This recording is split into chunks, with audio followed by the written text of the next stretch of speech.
Hi friends, welcome back to my channel. ఈరోజు topic వచ్చేసి March 18th current affairs video. So ఎవరైనా మన ఛానల్ని కొత్తగా చూసినట్లయితే ప్లీజ్ సబ్స్క్రైబ్ చేసుకోండి, లైక్ చేయడం మాత్రం అసలు మర్చిపోద్దు. ఇంకా లేట్ చేయకుండా టాపిక్లోకి వెళ్తే కనుక ఈరోజు ఫస్ట్ టాపిక్ వచ్చేసి శిష్టాచార్ స్క్వాడ్.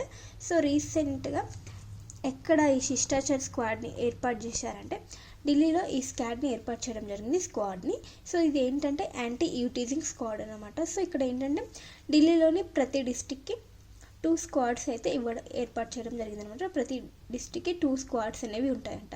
మరి ఈ స్క్వాడ్లో ఎంతమంది సభ్యులు ఉంటారు, ఎవరు ఉంటారంటే ఇన్స్పెక్టర్, ఒక సబ్ ఇన్స్పెక్టర్, 8 మంది కానిస్టేబుల్స్ అండ్ 1 హెడ్ కానిస్టేబుల్స్. వీళ్ళందరూ వచ్చేసి ఒక స్క్వాడ్ గ్రూప్లో ఉండడం జరుగుతుంది అనమాట. యాంటీ యూటీజింగ్ స్క్వాడ్ అనమాట. అయితే వీళ్ళు వచ్చేసి ఆల్రెడీ యూపీలో ఉత్తరప్రదేశ్లో ఉన్నటువంటి యాంటీ రోమియో స్క్వాడ్ 2017లో దీన్ని ఏర్పాటు చేయడం జరిగింది ఉత్తరప్రదేశ్లో. సో దీని ద్వారా ప్రేరణ పొందండి, దీని ద్వారా ఇన్స్పైర్ అయ్యి ఢిల్లీలో శిష్టాచార్ స్క్వాడ్ని ఏర్పాటు చేయడం జరిగింది. అండ్ మన తెలంగాణలో వచ్చేసి షీ టీమ్స్ ఉన్నాయి కదా, సో అలాంటిది అనమాట శిష్టాచార్ స్క్వాడ్ కూడా. సో వీళ్ళు వచ్చేసి ఢిల్లీ వచ్చేసి ఉత్తరప్రదేశ్ నుంచి ఇన్స్పైర్ అయ్యి శిష్టాచార్ స్క్వాడ్ని ఏర్పాటు చేయడం జరిగిందనమాట. సో గుర్తుంచుకోండి, శిష్టాచార్ స్క్వాడ్ దేనికి సంబంధించిందంటే ఇది ఒక యాంటీ యూటీజింగ్ స్క్వాడ్ అనమాట. సో ఢిల్లీలో ఉంది, ఏర్పాటు చేశారు. నెక్స్ట్ వచ్చేసి భారత్ గ్రేట్ గ్రీన్ వాల్ని నిర్మించబోతుంది అనమాట. చైనా వాల్ తరహాలో భారత్ గ్రేట్ గ్రీన్ వాల్ గుర్తుంచుకోండి. సో ఎక్కడి నుంచి ఎక్కడి వరకు అంటే గుజరాత్లోని పోర్బందర్ నుంచి ఢిల్లీలోని మహాత్మా గాంధీ సమాధి ఉంది కదా, రాజ్ఘట్, అక్కడి వరకు ఈ గ్రేట్ గ్రీన్ వాల్ని నిర్మించబోతుంది అనమాట. సో టోటల్గా వచ్చేసి ఇది ఏ ప్రాజెక్ట్లో భాగంగా అంటే ఆరావళి గ్రీన్ వాల్, ఆ ప్రాజెక్ట్లో భాగంగా దీన్ని కూడా ఇంక్లూడ్ చేయడం జరిగింది అనమాట, గ్రేట్ గ్రీన్ వాల్. సో టోటల్గా 1400 కిలోమీటర్స్ గ్రీన్ వాల్ని 2023లో అంటే ప్రతిపాదించడం జరిగింది అనమాట. 2023లో ఆరావళి గ్రీన్ వాల్ ప్రాజెక్ట్లో భాగంగా దీన్ని చేపడుతున్నారు, కేంద్ర ప్రభుత్వం నిర్మించనుందన్నమాట. అండ్ ఏ స్టేట్స్ ఇందులో పాల్గొంటాయంటే గుజరాత్, రాజస్థాన్, హర్యానా, ఢిల్లీ. ఇది వచ్చేసి ఈ స్టేట్స్లలో విస్తరించి ఉండబోతుంది అనమాట. గుజరాత్, రాజస్థాన్, హర్యానా, ఢిల్లీ విస్తరించి ఉండబోతుంది ఈ గ్రేట్ గ్రీన్ వాల్. మరి టోటల్గా ఎంత అమౌంట్ అనేది ఖర్చు అవుతుందంటే 7,500 కోట్లు ప్రాజెక్ట్ ఖర్చు అనమాట. 7,500 కోట్లు 2027 నాటికి ఈ గ్రేట్ గ్రీన్ వాల్ని కంప్లీట్ చేయాలని లక్ష్యంగా పెట్టుకోవడం జరిగింది. 2027 నాటికి కంప్లీట్ చేయాలని. సో దీని యొక్క లక్ష్యం, మెయిన్ ఉద్దేశం ఏంటంటే గ్రేట్ గ్రీన్ వాల్ కదా, సో అడవులని పునరుద్ధరించాలి అండ్ చెట్లని ఎక్కువగా నాటాలి అండ్ వ్యవసాయ భూములకు పనికొచ్చే విధంగా భూములను తయారు చేయాలన్నదే ఈ గ్రేట్ గ్రీన్ వాల్ యొక్క ముఖ్యమైన ఎయిమ్ అన్నమాట. సో ఇక్కడ దేని గురించి ఇన్స్పిరేషన్ పొందడం జరిగిందంటే ఆఫ్రికన్ యూనియన్ యొక్క great green wall, African union నుంచి ఈ ఇన్స్పిరేషన్ అనేది తీసుకురావడం జరిగిందనమాట. సో ఏ సంస్థల ఆధ్వర్యంలో, ఏ మంత్రిత్వ శాఖ ఆధ్వర్యంలో ఈ ప్రాజెక్టు నిర్వహించబోతున్నారు అంటే పర్యావరణ, అటవీ మరియు వాతావరణ మార్పుల మంత్రిత్వ శాఖ అండ్ అదేవిధంగా రాష్ట్ర అటవీ విభాగాలు అండ్ స్వచ్ఛంద సంస్థలు, NGOస్ కలిసి ఈ ప్రాజెక్ట్ని నిర్వహించబోతున్నాయన్నమాట. సో ఇవన్నీ ఇంక్లూడ్ అవి ఉన్నాయన్నమాట ఈ ప్రాజెక్టులో. సో ఇక్కడ నిధులు చూస్తే కనుక కేంద్రం నుంచి 78% నిధులు దీనికి వెళ్తాయి అండ్ రాష్ట్రం వచ్చేసి 20% స్పెండ్ చేస్తుంది. నెక్స్ట్ NGOస్ ఉంటాయి కదా, స్వచ్ఛంద సంస్థలు, NGOస్, అవి వచ్చేసి ఒక 2% వచ్చేసి అవి ఇవ్వడం జరుగుతుంది అన్నమాట. సో నిధులు. నెక్స్ట్ కరెంట్ అఫైర్, ప్రధానమంత్రి ఇంటర్న్షిప్ స్కీమ్ అన్నమాట. దానికి సంబంధించినటువంటి ఒక మొబైల్ యాప్ని భారతదేశానికి సంబంధించిన స్కీమ్ కేంద్ర ఆర్థిక మంత్రి గారు ప్రారంభించడం జరిగింది. నిర్మలా సీతారామన్ గారు ఈ మొబైల్ యాప్ని ప్రారంభించారు. ఏ మొబైల్ యాప్ అంటే ప్రధానమంత్రి ఇంటర్న్షిప్ స్కీమ్కి సంబంధించిన మొబైల్ యాప్ని ప్రారంభించడం జరిగింది. సో దేనికి అంటే ఉపాధి నైపుణ్యాలు పెంచాలి, యువతకు ఎక్కువగా ఉపాధి అవకాశాలను కల్పించాలని అదొక లక్ష్యంతో ఈ మొబైల్ యాప్ని క్రియేట్ చేయడం జరిగిందన్నమాట. సో దాన్ని ఎవరు లాంచ్ చేశారంటే నిర్మలా సీతారామన్ గారు, ఆర్థిక మంత్రి అయినటువంటి నిర్మలా సీతారామన్ గారు దీన్ని ప్రారంభించారు. ఎక్కడ అంటే న్యూఢిల్లీలో ప్రారంభించడం జరిగింది, ప్రధానమంత్రి ఇంటర్న్షిప్ స్కీమ్ యొక్క మొబైల్ యాప్.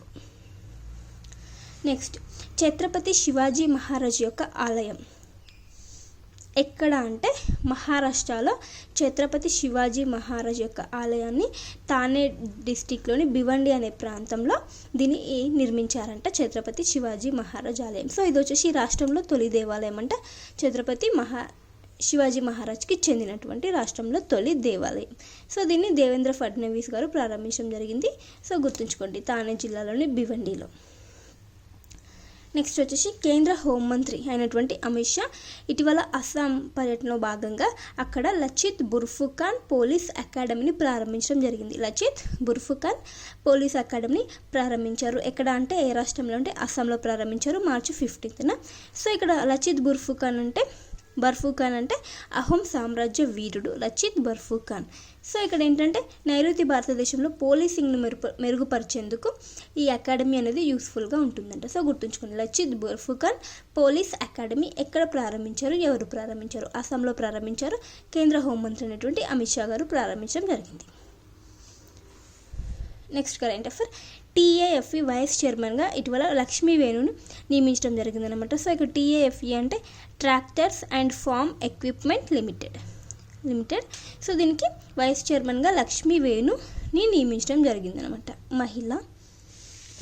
నెక్స్ట్ ఇంటెల్ సిఇఓగా ఎవరు నియమించారంటే లిప్ బూటాన్ ఇటీవల మార్చి 18న బాధ్యతలు స్వీకరించడం జరిగింది సిఇఓగా. ఇంటెల్ సిఇఓ ఎవరంటే లిప్ బూటాన్.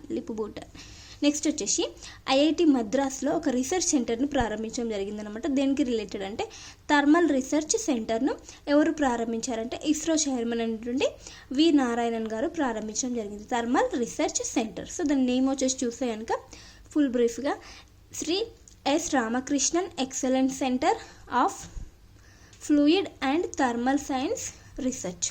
ఈ సెంటర్ని ఇస్రో చైర్మన్ వి నారాయణన్ గారు ప్రారంభించడం జరిగింది ఐఐటి మద్రాస్లో. సో ఇదేంటంటే థర్మల్ సమస్యలకి పరిష్కారం చూపిస్తుందంట ఈ రీసెర్చ్ సెంటర్. సో దేనిలో థర్మల్ సమస్యలు అంటే ఉపగ్రహాలు, శాటిలైట్స్ అండ్ రాకెట్స్ ఉంటాయి కదా, అందులో ఏవైనా థర్మల్ సమస్యలు వస్తే కనుక ఈ రీసెర్చ్ సెంటర్ పరిష్కారం అని చూపించడం జరుగుతుందంట ఈ రీసెర్చ్ సెంటర్. అండ్ అదేవిధంగా ఆధునిక కూలింగ్ పరికరాలను అభివృద్ధి చేయడంలో కూడా ఈ రీసెర్చ్ సెంటర్ అనేది చాలా ఉపయోగపడుతుందంట. సో ఎవరు ప్రారంభించారో, ఎక్కడ ప్రారంభించారో గుర్తుంచుకోండి. నెక్స్ట్ వచ్చేసి HKU1 కరోనా వైరస్ కోల్కతాలో ఒకరికి రావడం జరిగిందనమాట. అండ్ ఇదేం కొత్తది కాదంటే ఆల్రెడీ 2005లో ఒకసారి రావడం జరిగిందంట HKU1 కరోనా వైరస్. అయితే కోవిడ్-19తో చూస్తే కనుక అంత ప్రమాదం అయితే కాదంట, జస్ట్ నార్మల్ అంట ఈ వైరస్. కోవిడ్-19 కంటే ప్రభావం చాలా తక్కువగా ఉంటుంది ఈ వైరస్ వల్ల. సో రీసెంట్గా కోల్కతాలో ఒకరికి ఈ వైరస్ అనేది సోకడం జరిగింది. Next current affair, Anusandhan national research foundation సిఇఓగా డాక్టర్ శివకుమార్ కళ్యాణ్ రామన్ నియమితులు అవ్వడం జరిగిందనమాట సిఇఓగా. ఎవరు? డాక్టర్ శివకుమార్ కళ్యాణ్ రామన్. సో ఇదేంటంటే ఈ research foundation Anusandhan national research foundation ఏంటంటే విశ్వవిద్యాలయ యూనివర్సిటీస్ ఉంటాయి కదా, అవి కానీ ఇంకా ఏవైనా సంస్థలు కానీ ఆవిష్కరణలు అండ్ శాస్త్రీయ పరిశోధనలు చేస్తాయి కదా, సో వాటిని ప్రోత్సహించడమే దీని యొక్క పని అనమాట. ఆవిష్కరణలను, శాస్త్రీయ పరిశోధనలను ప్రోత్సహిస్తుంది ఈ ANRF. ఈ ఫౌండేషన్ ప్రోత్సహించడం జరుగుతుందన్నమాట. సో గుర్తుంచుకోండి, రీసెంట్గా సిఇఓగా ఎవరిని నియమించారంటే Shivakumar Kalyan Raman. Next current affair, India New Zealand దేశాల మధ్య కొన్ని ఒప్పందాలు అనేది జరిగినాయి అనమాట. సో రీసెంట్గా రైజినా డైలాగ్ అనేది జరిగింది కదా, సో దానికి క్రిస్టోఫర్ లక్సన్ ఎవరు, ఇతను న్యూజిలాండ్ ప్రధాని, ఇతను హాజరవ్వడం జరిగింది. సో దాంట్లో భాగంగా కొన్ని ఒప్పందాలు అనేవి జరిగాయి అన్నమాట రెండు దేశాల మధ్య, ఇండియా అండ్ న్యూజిలాండ్ మధ్య. సో ఆల్రెడీ ఇంతకుముందు ఒకసారి 2015లో ఈ రెండు దేశాలకు మధ్య ఒప్పందం అనేది జరిగింది, తర్వాత మధ్యలో డ్రాప్ అవ్వడం జరిగింది, అంటే ఎటువంటి సంబంధాలు లేకుండా మళ్ళీ దీన్ని పునరుద్ధరించడం జరిగిందనమాట. సో రీసెంట్గా చూస్తే కనుక ఏ రంగాల్లో ఒప్పందాలు జరిగినాయి అంటే ఈ ఇండియా అండ్ న్యూజిలాండ్కి మధ్య defence, education, sports, horticulture, forestry ఈ రంగాల మధ్య ఒప్పందాలను జరిగినాయన్నమాట ఇరు దేశాల మధ్య, స్వేచ్ఛ వాణిజ్య ఒప్పందం.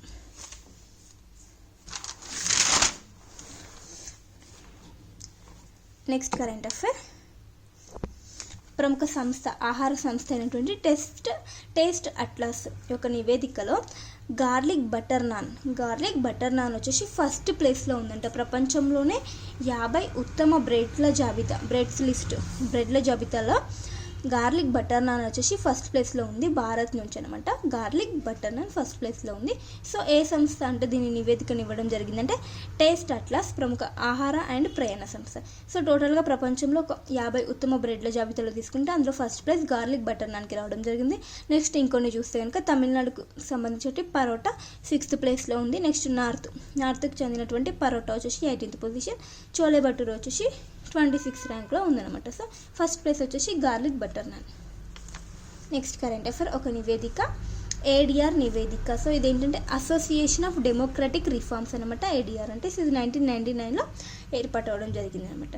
సో ఈ నివేదిక రీసెంట్గా ఒక రిపోర్ట్ అనేది ఇవ్వడం జరిగింది. అదేంటంటే ఎమ్మెల్యేలపై క్రిమినల్ కేసులు ఎన్ని ఉన్నాయి, భారతదేశం మొత్తంగా ఎంతమంది ఎమ్మెల్యేలపై క్రిమినల్ కేసులు అనేవి ఉన్నాయని ఒక రిపోర్ట్ అయితే ఇవ్వడం జరిగింది. సో టోటల్గా భారతదేశం మొత్తంగా చూస్తే 45% ఎమ్మెల్యేలపై క్రిమినల్ కేసులు ఉన్నాయి అన్నట్టు రిపోర్ట్ అనేది ఇవ్వడం జరిగింది. సో రాష్ట్రాల పరంగా చూస్తే ఏ రాష్ట్రాలు ఎక్కువగా ఉన్నాయంటే ఏపీలో అంటే ఎమ్మెల్యేలపై క్రిమినల్ కేసులు ఎక్కువగా ఉన్న రాష్ట్రాలు ఏవంటే ఆంధ్రప్రదేశ్ ఫస్ట్ ప్లేస్లో ఉంది 79%, కేరళ వచ్చేసి సెకండ్ ప్లేస్ 69% అండ్ తెలంగాణ కూడా ఉంది 69%. సో ఈ 3 రాష్ట్రాల్లో ఎమ్మెల్యేలపై క్రిమినల్ కేసులు అనేవి ఎక్కువగా ఉన్నాయని అంటూ రిపోర్ట్ ఇవ్వడం జరిగింది. సో పార్టీల పరంగా చూస్తే కనుక రాష్ట్రాలు అయిపోయినాయి కదా, ఇప్పుడు పార్టీలు చూస్తే ఏ పార్టీలో ఎక్కువగా క్రిమినల్ కేసులు ఉన్నటువంటి ఎమ్మెల్యేస్ ఎంతమంది ఉన్నారంటే బీజేపీలో 638 మెంబర్స్, కాంగ్రెస్లో 339 మెంబర్స్ అండ్ టీడీపీ 115 మెంబర్స్ వచ్చేసి ఇంతమంది ఎమ్మెల్యేలపై ఎక్కువ క్రిమినల్ కేసులు అనేవి ఉండడం జరిగిందంటే. సో పార్టీస్ పరంగా చూస్తే టాప్లో వచ్చేసి బీజేపీ, నెక్స్ట్ కాంగ్రెస్, టీడీపీ అనమాట. సో గుర్తుంచుకోండి. నెక్స్ట్ వచ్చేసి తీవ్రమైన నేరారోపణలు కలిగిన ఎమ్మెల్యేలు. సో అలాంటి ఎమ్మెల్యేలలో ఏ రాష్ట్రాలు టాప్లో ఉన్నాయంటే ఏపీ 56%, తెలంగాణ 50% అండ్ బీహార్ వచ్చేసి 49% టాప్లో ఉన్నారన్నమాట. తీవ్రమైన నేరారోపణలు కలిగిన ఎమ్మెల్యేలు ఈ రాష్ట్రాల్లో ఎక్కువగా ఉన్నారు. సో గుర్తుంచుకోండి, చాలా ఇంపార్టెంట్. నెక్స్ట్ వచ్చేసి ఒక ప్రైజ్ అనమాట, హాల్బర్గ్ ప్రైజ్ 2025. సో ఈ ప్రైజ్ను వచ్చేసి నార్వే దేశం ఇస్తుందన్నమాట. సో ఇటీవల ఈ 2025కి ఎవరికి రావడం జరిగిందంటే మన భారతీయ మహిళ అన్నమాట. సో ఎవరు అంటే గాయత్రి చక్రవర్తి స్పివాక్, కోల్కతా ఆమెది. సో ఈమెకి ఈ ప్రైజ్ అనేది రావడం జరిగింది, హాల్బర్గ్ ప్రైజ్ 2025 గ్రహీత. సో దేనికి అంటే humanity, social sciences, law or theology ఇందులో రీసెర్చర్స్కి గాను ఈమెకు ఈ ప్రైజ్ అనేది రావడం జరిగింది, హాల్బర్గ్ ప్రైజ్. సో ఈ ప్రైజ్ని ఏ దేశం ఇస్తుంది అంటే నార్వే దేశం ఇస్తుంది. గుర్తుంచుకోండి, నార్వే దేశం ఈ ప్రైజ్ని ఇవ్వడం జరుగుతుంది. నెక్స్ట్ కరెంట్ అఫైర్, భారత్లో ఇన్ఫోడెమిక్ పెరుగుదల. సో ఇక్కడ ఇన్ఫోడెమిక్ అంటే నకిలీ వార్తల మహమ్మారి అంటే ఫేక్ న్యూస్ని ప్రచారం చేస్తున్నాం కదా ఎక్కువగా. సో ఫేక్ న్యూస్, అసత్య సమాచారం అనేది ఈ కాలంలో పెరిగిపోతుంది. దాన్ని నకిలీ వార్తల మహమ్మారిని ఇన్ఫోడెమిక్ అనే ఒక వాటితోనే సూచిస్తారంట. సో ఇక్కడ ఏంటంటే మన భారత్లో ఇంటర్నెట్ వినియోగదారులు ఎంతమంది ఉన్నారంటే 95 కోట్లు ఉన్నారంట ఇంటర్నెట్ వినియోగదారులు భారత్లో. సో ఇక్కడ ఏంటంటే భారత్లో కోవిడ్-19 సమయంలో అసత్య సమాచారం ఫేక్ న్యూస్ అనేది ఎంత % స్ప్రెడ్ అయిందంటే 214% ఫేక్ న్యూస్ అనేది ఈజీగా స్ప్రెడ్ అవ్వడం జరిగిందంట. అండ్ ఇంకోటి ఏంటంటే ప్రపంచంలో ఒక 6 ఫేక్ న్యూసెస్ ఉన్నాయంటే అందులో ఖచ్చితంగా ఒకటి మన భారత్కి చెందిందే ఉంటుందంట, అంటే మన భారత్ నుంచే ఉంటుందంట. ఒకటి అంత స్ప్రెడ్ అవుతుందంట భారత్లో నకిలీ వార్తల సమాచారం అనేది అంత ఈజీగా స్ప్రెడ్ అవుతుందంట ఈ సోషల్ మీడియా దయ వల్ల అన్నమాట.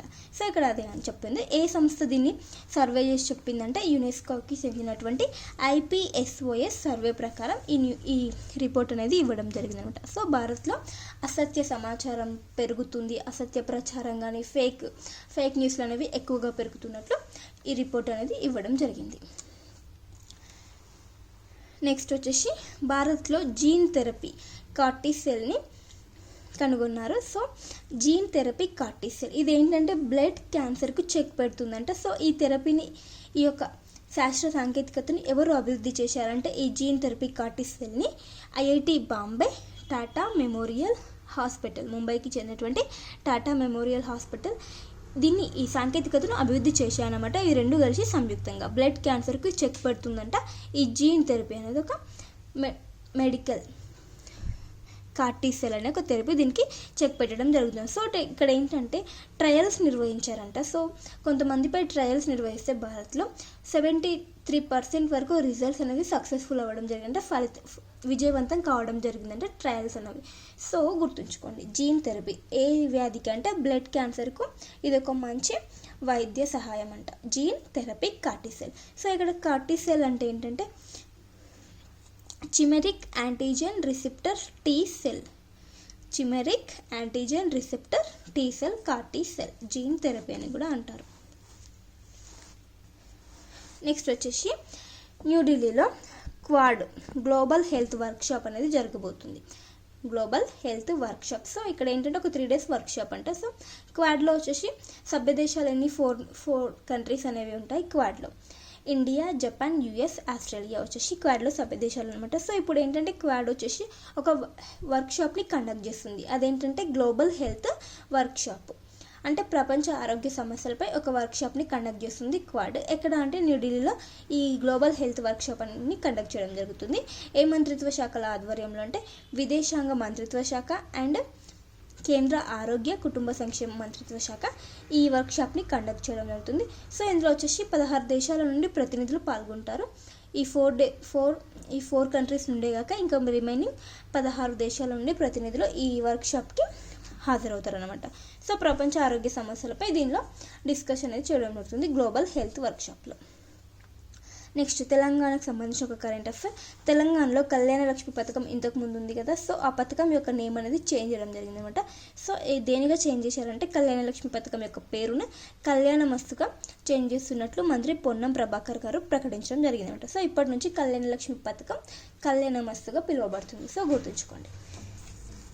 సో ఇవన్నీ ఫ్రెండ్స్ రోజు ఇంపార్టెంట్ కరెంట్ అఫైర్స్. వీడియో నచ్చితే ప్లీజ్ లైక్ చేయండి, షేర్ చేయండి, అలాగే సబ్స్క్రైబ్ చేసుకోండి. Thank you for watching. Bye bye.